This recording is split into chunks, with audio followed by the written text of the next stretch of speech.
Welcome back to the Deep Dive. Today we're digging into a set of sources you shared, looking at the international response to Israeli actions in Gaza. It's complex, it's evolving fast, especially around humanitarian aid. Absolutely. And it's a really tense topic, a lot of strong feelings involved. So our aim here is just to pull out the key information, the main viewpoints from these specific sources. We're reporting what they say, plain and simple. Right. Just presenting the landscape as described in the material. Useful if you're tracking global affairs, maybe for UPSC prep, or just want to be better informed. Exactly. We're not taking sides, just unpacking the info provided. Okay, let's get into it. And well, the first thing that really jumps out from this material is how strong some voices are inside Israel itself. Yeah, that's striking. The sources mention some really significant internal criticism, like former Prime Minister Ehud Olmert. Olmert, what did he say? He's quoted in the sources saying Israel's actions were, and this is his phrase, very close to a war crime. Wow, from a former prime minister. That's quite something. It is. And then there's Yair Golan. He's described as a left-wing politician, former deputy chief of staff in the military. His words, according to the reports, are even sharper. He warned Israel could become a pariah state, like South Africa once was. A pariah state. That's incredibly blunt language. And he apparently got quite specific. The sources quote him saying things like, a sane state does not wage war against civilians, does not kill babies as a hobby, and doesn't aim to expel a population. Really, really strong stuff aimed at his own government. Okay, so how did the current government react? I imagine not well. Not well at all, according to the sources. Swift backlash. Netanyahu reportedly called it outrageous incitement. Incitement. Yeah, against our heroic soldiers and against the state of Israel. And the defense minister, Israel Katz, apparently called it vile blood libel and even banned Golan from military reserve duty.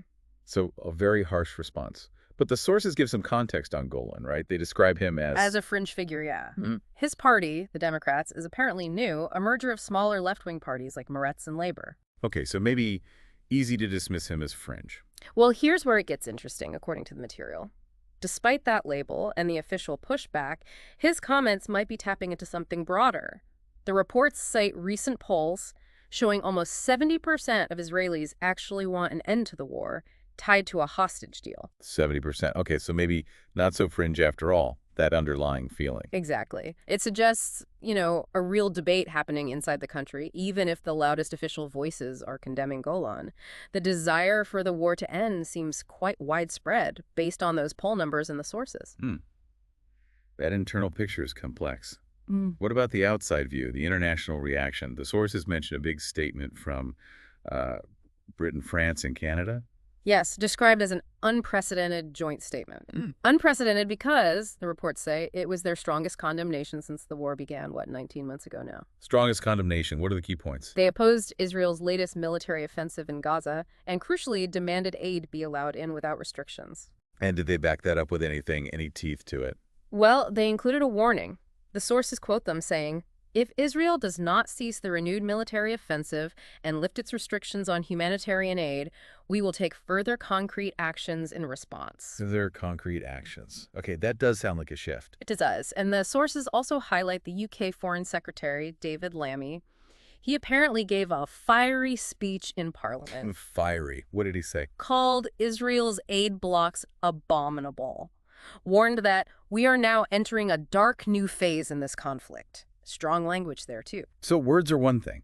Did these allies actually do anything concrete, according to the sources? Yes, the material lists a couple of things. Britain reportedly canceled ongoing trade deal negotiations with Israel. Cancel trade talks, okay. And a majority of EU foreign ministers apparently backed reviewing the EU's existing trade and diplomatic pact with Israel, specifically citing the renewed Gaza attack. Right, so some actual policy moves or potential moves linked directly to the Gaza offensives and aid situation. But Israel's leadership pushed back hard, as you'd expect. The sources say Netanyahu accused those leaders, Starmer, Macron, Carney, were reportedly mentioned of basically emboldening Hamas. Emboldening Hamas. No. How so? By criticizing Israel, he reportedly argued they were encouraging Hamas to continue fighting forever. And there was another Israeli minister mentioned. Yes, Amichai Chikli. After an incident involving Israeli diplomats, he reportedly attacked what he called irresponsible leaders in the West for giving backing to this hatred. He also criticized the French, British, and Canadian leaders for, again, emboldening the forces of terror. So really sharp diplomatic rhetoric flying back and forth. Definitely. And the sources also mention this quite tense incident in Jenin in the West Bank. What happened there? A group of international diplomats reportedly came under Israeli fire during a visit to a besieged refugee camp. Under fire. Seriously. That's what the sources report. Israel's explanation, as presented in the material, was that the diplomats deviated from the approved route and so received warning shots. Warning shots at diplomats. Yeah. Yeah, that certainly paints a picture of strained relations, doesn't it? It really does. And underpinning so much of this international pressure, of course, is the humanitarian situation in Gaza itself, which the sources describe as dire. Dire seems like an understatement based on what's reported. Yeah. The material says the Netanyahu government still restricts food into the stricken territory. That's a direct quote, right? Yes, that's stated very clearly. And there's this really heart-wrenching visual detail mentioned. What's that? Starving Palestinian children in Khan Yunis cluster around trucks distributing food. That image really sticks with you. Yeah, just awful. Are there numbers to back this up in the sources? There are. The material cites the Global Authority on Hunger, warning 500,000 people in Gaza face starvation. 500,000. Starvation. And the whole population. Desperate for food, it says. Essential goods are on the verge of running out completely. And getting aid in seems to be a huge bottleneck. You mentioned the UN Secretary General. Right, Antonio Guterres. The sources report him saying that, okay, almost 400 lorries were cleared by Israel one day, but the UN and partners could only actually collect supplies from 115 of them. Only 115 out of nearly 400 cleared. Why such a gap? The sources don't detail all the reasons for that specific gap, but Guterres did highlight the sheer volume waiting. He mentioned the equivalent of almost 9,000 lorry loads of aid stuck at the borders. 9,000 truckloads. Yeah. Just waiting. That's staggering. It really underscores the scale of the access problem. There's a quote from a philanthropist, Amid Khan, included in the sources. What does he say?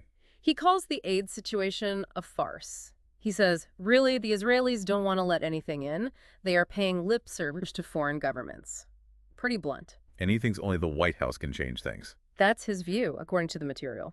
Only serious pressure from Washington is likely to force a real shift in Israeli policy on aid access. So this horrific situation is driving the international outcry. But the big question the sources seem to grapple with is any of this pressure actually working? Is it making a difference on the ground? Yeah, that's the core debate presented in the analysis section of the material. And the observers cited have, let's say, differing views. Like who? Well, former Israeli negotiator Daniel Levy, he's quoted as being pretty dismissive of the UK's actions, calling them a nothing burger. And nothing burger, why? His point seems to be that canceling negotiations for a new trade deal while leaving all the existing trade untouched is a very minimal step. So not hitting where it hurts, economically speaking. That seems to be his assessment. He reportedly called it the lowest bar and argued it doesn't match the strong language being used or the severity of the situation. And what about sanctions on settlers? Levy doesn't think those work either. He's skeptical, according to the sources. He suggests they might even make settlers more popular among their supporters and won't impact the wider Israeli public or state policy. In fact, he makes this very powerful claim, quoted in the material. It's not settlers committing genocide or ethnic cleansing in Gaza that is the state of Israel. Wow. So he sees the focus on settlers as potentially distracting from state-level responsibility. That appears to be his argument, yes. That state actions are the core issue, not just individual settlers. Okay, who else is cited? Merav Zanzain. Right, from the International Crisis Group. Her take, as presented, is that while EU actions currently seem more like optics... Optics, meaning just for show? Largely, yes. Yeah. But she asks if maybe this is the start of something bigger, a shift that could eventually lead to more substantial action. Though she stresses the urgency immediate action is needed now to stop bombing and starvation. So maybe a glimmer of hope for change, but still mostly talk at this point in her view. That seems to be the gist of it. The sources also briefly touch on why the international tone might be shifting now. Oh yeah, what's the theory? One idea mentioned is that the Trump administration seemed to be sidelining Netanyahu, and maybe that emboldened traditional allies like the UK, France, and Canada to speak more critically. Interesting political dynamic there. And Zonzine adds another point. Inside Israel, the fear of diplomatic isolation is real. So even if current actions feel like too little too late, she argues we shouldn't underestimate the potential impact if more and more leaders keep speaking out forcefully. So words can matter, even if actions lag. That's her perspective. But then you have H.A. Hellier from RUSI, the Royal United Services Institute. His view, reported in the sources, sounds more cautious. How so? He basically says the real results of this shift are still unclear. For him, the real question is whether Western countries will go beyond rhetoric and actually stop providing operational support to Israel. Operational support, meaning military aid, intelligence sharing, that sort of thing. Presumably, yes. Things that enable the ongoing operations. Hellier's conclusion, as quoted, is stark. The jury is out. We just don't know yet if this changed talk will lead to changed actions in that crucial area. Okay, so let's try to tie this all together based on the sources. We see intense criticism coming from within Israel, figures like Olmert and Golan reflecting maybe a wider public weariness with the war, despite official pushback. Right. And then externally, key allies like the UK, France, Canada using much stronger language, taking initial steps like reviewing trade pacts, canceling talks, all driven by the renewed Gaza offensive and especially the horrific humanitarian crisis. A crisis detailed with grim statistics and accounts in the sources: starvation, aid blockages. Exactly. But then comes the crucial assessment. Is this pressure actually effective? And there, the sources show a real debate. Some analysts like Levy see current actions as weak, mere optics, or a nothing burger. While others like Zonzine see it as perhaps the beginning of a shift, stressing the power of sustained international condemnation, even if concrete actions feel inadequate right now. And Hellier brings it down to the fundamental question of whether operational support will be withdrawn. Until then, the jury's out on the real impact. So the key takeaway from these sources seems to be this real tension, this gap between the escalating words of condemnation, both internal and external, and the ongoing debate about whether the actions taken so far are really enough to change the situation on the ground. Precisely. It highlights the complexity, internal pressures, international diplomacy, the sheer scale of the human suffering, and the analytical uncertainty about where it's all heading. It's something vital to grasp if you're following global affairs, especially for something like the UPSC exams, where understanding these nuances is key. It definitely leaves you thinking. What stands out most to you listening? Is it that gap between words and deeds? Or maybe Hellier's point about operational support, is that the thing to watch? Lots to mull over. How do you see these different pressures, internal dissent, allied criticism, potentially interacting or influencing each other down the line? Well, thanks for joining us for this deep dive into the material. If you found this useful, particularly if you're keeping up with current events or studying for exams, do give us a like and subscribe. And please drop a comment below if you have more questions or ideas for future deep dives. See you next time.